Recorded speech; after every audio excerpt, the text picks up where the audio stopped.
వ్యవసాయ ఆధారిత శ్రీకాకుళం జిల్లాలో ఈరోజు జిల్లా మంత్రి వ్యవసాయ శాఖ చేపట్టడం రైతాంగానికి మాత్రం హర్షం వ్యక్తం చేసే పరిస్థితి ఉంది. ప్రస్తుతం మాత్రం ఖరీఫ్ సమీపిస్తున్న నేపథ్యంలో సాగునీటి ఆధారిత రైతాంగానికి పూర్తి స్థాయిలో సాగునీరు అందించేందుకు ఇప్పటి వరకు కూడా ఉన్న హడిల్స్ అన్నీ కూడాను అతిక్రమించి ఖరీఫ్కి ఎట్టి పరిస్థితుల్లో శివారు భూములకు కూడాను సాగునీరు అందించాలి. జిల్లాకి జలధారగా చెప్పుకునే వంశధార కుడి ఎడమ కాలువల నుండి లక్షలాది ఎకరాలకు సాగునీరు అందించాల్సినటువంటి గత ప్రభుత్వం పూర్తి నిర్లక్ష్యం కారణంగా రైతులు సాగునీటి కోసం నానా వేతలు పడ్డారు. కాకపోతే అగ్రికల్చర్ మంత్రిగా బాధ్యత చేపట్టినటువంటి అచ్చెన్నాయుడు మాత్రం ఈరోజు సాగునీటి సరఫరాకు మాత్రం అధిక ప్రాధాన్యం ఇస్తూ ఈరోజు వంశధార అధికారులు పూర్తి స్థాయిలో వాటికి ఉన్నటువంటి లోవిల్తులన్నీ కూడా ఫుల్ఫిల్ చేయాలి. ఖరీఫ్కి ఎట్టి పరిస్థితుల్లో కూడా సాగునీరు పూర్తిగా అందించేందుకు అవసరమైన అన్ని చర్యలు చేపట్టాలని ఆదేశాలు జారీ చేశారు. ప్రస్తుతం బొడ్డేపల్లి రాజగోపాలరావు వంశధార ప్రాజెక్ట్ ఎస్సీ రాంబాబు అంతా ఉన్నారు. చూస్తే కనుక వ్యవసాయ ఆధారితమైనటువంటి జిల్లా లక్షలాది ఎకరాల్లో వరి సేద్యం చేస్తుంటారు. కమర్షియల్ క్రాప్ కూడా అలవాటు పడ్డారు. కాకపోతే గత 5 ఏళ్ళు ఇరిగేషన్కి ఎటువంటి ప్రాధాన్యత ఇవ్వడంతో ఈరోజు కుడి ఎడమల దారుల ద్వారా సాగునీరు అందే పరిస్థితి లేదు. మొన్న సమీక్షల్లో మాత్రం మంత్రి గారు చాలా ఆవేదన వ్యక్తం చేశారు. లిఫ్ట్ ఇరిగేషన్ స్కీముల తాలూగా మోటార్లు దొంగలు కావడం, అదేవిధంగా కాలువలు పూడికి తీగిపోవడం, ఇవన్నీ ఎటువంటి సమస్యలు రైతులు ఎదుర్కొంటున్నారు, వాటిని అధిగమించి ఎటువంటి చర్యలు చెప్పారు? వంశధార లెఫ్ట్ అలాగే రైట్ కెనాలు 2,20,000 ఎకరాలకు సాగవుతుంది. కానీ వంశధార అనేది ఎప్పుడు మనం మెయింటెనెన్స్ వర్క్స్ చేస్తూ ఉంటాము. దాంట్లో ఇది 1970లో చేపట్టిన ప్రాజెక్టు వంశధార. అన్నీ కూడా శిథిల వ్యవస్థలో ఉన్న స్ట్రక్చర్స్. కొన్ని చోట్ల కొలాప్స్ అయ్యి డెబ్రిస్ తోటి కెనాలు అవి డెబ్రిస్ అవి తీయకపోవడం వల్ల కెనాల్ వాటర్ థాయిలాండ్కు పోవటం లేదు.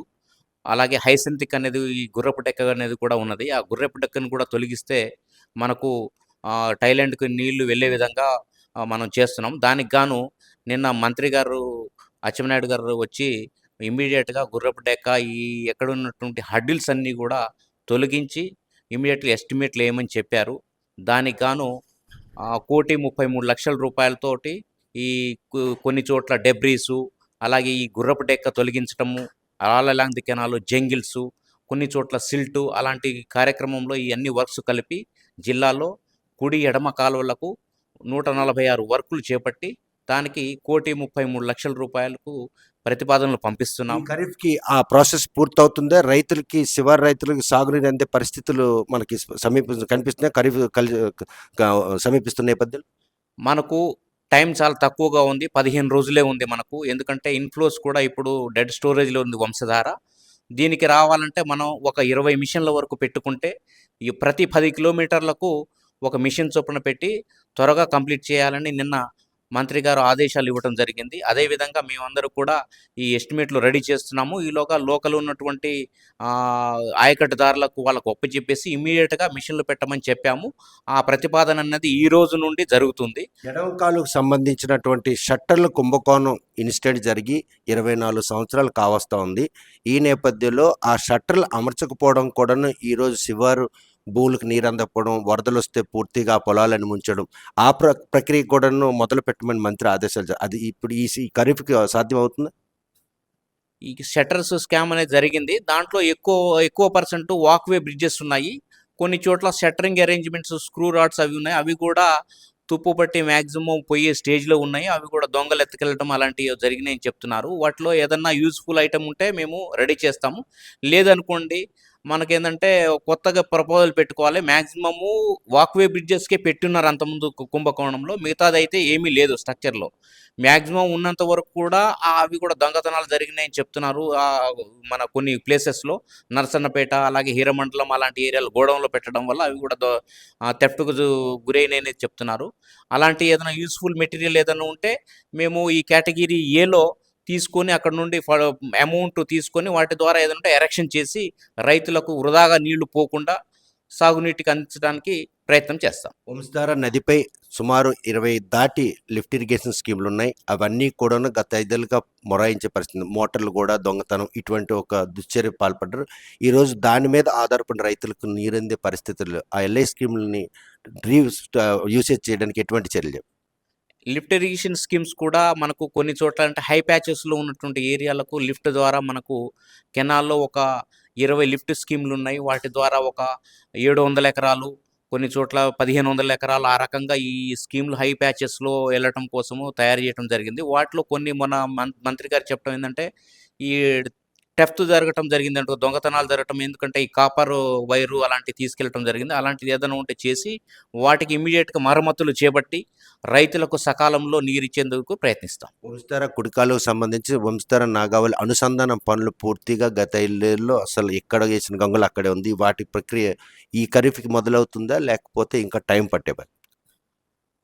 గౌరవ ముఖ్యమంత్రి గారు చేపట్టిన తర్వాత మన interlinking of Vamsadhara and Nagavali వీటికి ఒక 80% అయింది. కొన్ని హడిల్స్ ఉన్నాయి దాంట్లో. అవి కూడా మనకు వచ్చే సీజన్లో మార్చి 25 కల్లా, మార్చి 25 అంటే 2025 సంవత్సరం కల్లా మేము అనుసంధానానికి ప్రయత్నం చేస్తాము. 100% అయిపోతుంది, 20% ఉంది, అది కూడా కంప్లీట్ చేస్తాం. చూస్తే కనుక ప్రస్తుతం వంశధార కుడి ఎడమల ద్వారా లక్షలాది ఎకరాలకు సాగునీరు అందించే ప్రయత్నంలో అడుగడుగున ఆటంకాలు మాత్రం తమ ముందున్నాయి. మంత్రి ఆదేశాల మేరకు ఏవైతే జంగిలి అదేవిధంగా సిల్ట్ ఫిల్ అయిందో వాటన్నిటిని వీళ్ళని త్వరగా తొలగించి చివరి భూములకు కూడాను సాగునీరు అందించే విధంగా చర్యలు చేపడతాం. మరోవైపు లిఫ్ట్ ఇరిగేషన్ స్కీములకు సంబంధించినటువంటి ఏవైతే మోటార్లు దొంగతనం ఉన్నాయో ఆ పరిణామాలన్నీ కూడాను పరిగణన తీసుకొని వీలైనంత త్వరగా లిఫ్ట్ ఇరిగేషన్స్ అంతా కూడాను రెక్టిఫై చేస్తాం. ఆ రైతులు కూడా సాగునీరు. మరోవైపు నదుల అనుసంధానం విషయంలో 2025 నాటికి ముఖ్యమంత్రి ఆదేశాల మేరకు పూర్తి చేసేందుకు వంశధార నాగావళి నదుల అనుసంధాన ప్రక్రియ పనులు 80% పూర్తయి గత 5 ఏళ్ళలో ఆ పనుల్ని కనీసం ముందుకు తీసుకెళ్లే ప్రయత్నం చేయలేదు. ఇప్పుడు ప్రభుత్వం మాత్రం తమకు ఇచ్చినటువంటి ఆదేశాల మేరకు ఈసారి సకాలంలో ఖరీఫ్లో ప్రతి రైతుకు కూడాను శివారు భూములకు సాగునీరు అందించేందుకు అన్ని చర్యలు చేపట్టేందుకు తమ శాఖ పరంగా సిద్ధంగా ఉన్నాం. ఆ పనులు వీరైనా త్వరగా పూర్తి చేసి ఖరీఫ్లో రైతులకు సాగునీరు కొరత లేకుండా చేసేందుకు తాము చేస్తున్న ప్రయత్నంలో ఎటువంటి లోపం కూడా లేకుండా తమ చర్యలు మాత్రం మొదలుపెట్టామని రాంబాబు స్పష్టం చేస్తున్నారు. వీడియో జర్నలిస్ట్ రామకృష్ణతో సత్యం, RTV శ్రీకాకుళం. మరిన్ని వీడియోస్ కోసం ఛానల్ ని సబ్స్క్రైబ్ చేయండి. లేటెస్ట్ అప్డేట్స్ కోసం వాట్సాప్ ఛానల్ ని ఫాలో చేయండి. అండ్ లింక్ డిస్క్రిప్షన్ లో ఉంది.